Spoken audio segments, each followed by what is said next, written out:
Paano naman pag ganyan may umuutang? Ayan. Paano mo hinahandle Yan, yung Madam ganun? Cha. Depende kasi nagre-research muna ako eh.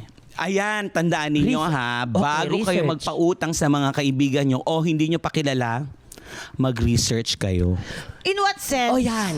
Paano yung research? Turuan niyo po Oo, kami. una for Step by example the sa mga step. kaibigan, Ah. ay, umuutang si kunwari utang ka sa akin. Pautang naman, ma. May 50K ka. Naawa naman ako agad sa'yo. Kung nga. Ang bilis ka usap! Hindi. Di ba utang ka sa akin? Ngayon, eto na, kakausapin ko na yung kasama ko. Okay. Yun ang jujutang sa akin si Kemi. Oh. Hindi nung yung utang sa akin si Kemi, utahin ko ba? Siyempre magsasabi siya, Ah. magkano yung utang? Ay naku te, may utang pa sa akin yan. Naku, Ayun. Tsaka may bisyo yan, naku, nagsusugal yan ganito, ganyan. Oh. Okay, utang ka uli.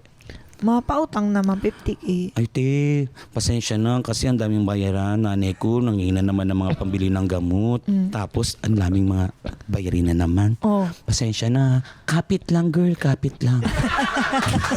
Ay, pero, di ba, hindi niya iniwan sa ere. Tama. Meron pa siya, Sinagot nag-iwan niya. pa rin siya ng hope, Mm-mm. which is good.